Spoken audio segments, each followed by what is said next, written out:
আসসালামু আলাইকুম ওয়া রাহমাতুল্লাহি ওয়া বারাকাতুহু। সবাই কেমন আছেন? আশা করি ভালো আছেন। আলহামদুলিল্লাহ আমি ভালো আছি। যাক আলহামদুলিল্লাহ, আমি দেশের থেকে আসার পরে দোকানে চকলেট ছিল না, কারণ ম্যাডামে চকলেট নেয় নাই। মাঝে মধ্যে বন্ধ থাকে দোকানের কারণে, কারণ ম্যাডাম অনেক বিজি থাকে। মাঝে মধ্যে খুলতো, মাঝে মধ্যে বন্ধ থাকতো। তো এই জন্য চকলেট নেয় না, কারণ চকলেট এগুলো অনেক দামি চকলেট, নষ্ট হয়ে যেতে পারে বা অসুবিধে থাকে। তো এই জন্য চকলেট অর্ডার করছি। এগুলো অর্ডার করলে কমপক্ষে 20 থেকে 25 দিন সময় নেয় তারা। তো এইমাত্র আমার হাতে এসে পৌঁছছে চকলেট। তো আপনাদেরকে দেখাবো কি চকলেট এবং রেট কত।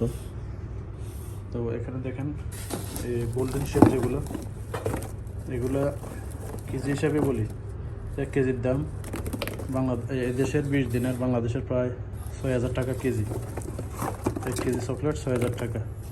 এটার দাম হলো প্রায় 4,500 টাকার মতো 1 কিলো। তারপরে এটা আছে 7,500 টাকা 1 কিলো চকলেট, 7,500। একটা চকলেটের দাম পড়ে 150 টাকা। এই চকলেটটার দাম 150 টাকা। এখানে আছে, এটা সবচেয়ে দামি এখানের। এটা 1 পিসের দাম পড়ে 180 টাকা। আর 1 কিলোর দাম হলো 7,500 থেকে 8,000 টাকা 1 কিলো চকলেটের দাম। তো হয়তো বাংলাদেশের মানুষ যারা আছে এটা বিশ্বাস করবে না কি 8,000 টাকা 1 কেজি চকলেট। তো বাইরে যারা থাকে প্রবাসে তারা জানে চকলেটের যে কত মূল্য এই দেশে। এটাও সেম, 1 পিসের দাম 150 টাকা, 1 কিলোর দাম প্রায় 6,000 7,000 টাকা এরকম পড়বে।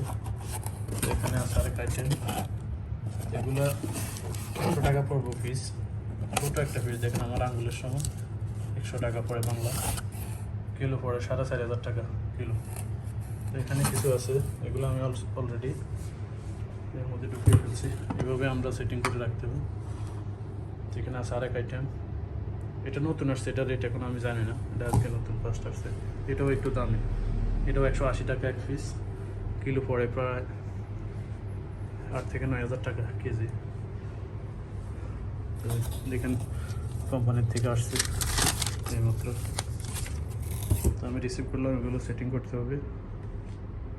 তো অনেক ভালো চকলেট। আমাদের দেশে যেরকম খারাপ জিনিস মিক্স করে তারা চকলেট বানায়, এদেশে এটা না। এদেশে ডাইরেক্ট আমাদের যে হেলথের যারা আছে ডাক্তার, তারা পরীক্ষা করে যে কোনো একটা সামান তৈরি করে তাদেরকে দেখায়, পরীক্ষা করে এরপরে বাজারজাত করা হয় এবং মার্কেটে ছাড়া হয়। একটু বেশ কম হলে তারা সবগুলো নষ্ট করে ফেলে এবং পুরো লাইসেন্স বন্ধ করে দেয়। তো এগুলো এখন সেটিং করতে হবে। তো আল্লাহ হাফেজ, আজকে এই পর্যন্ত।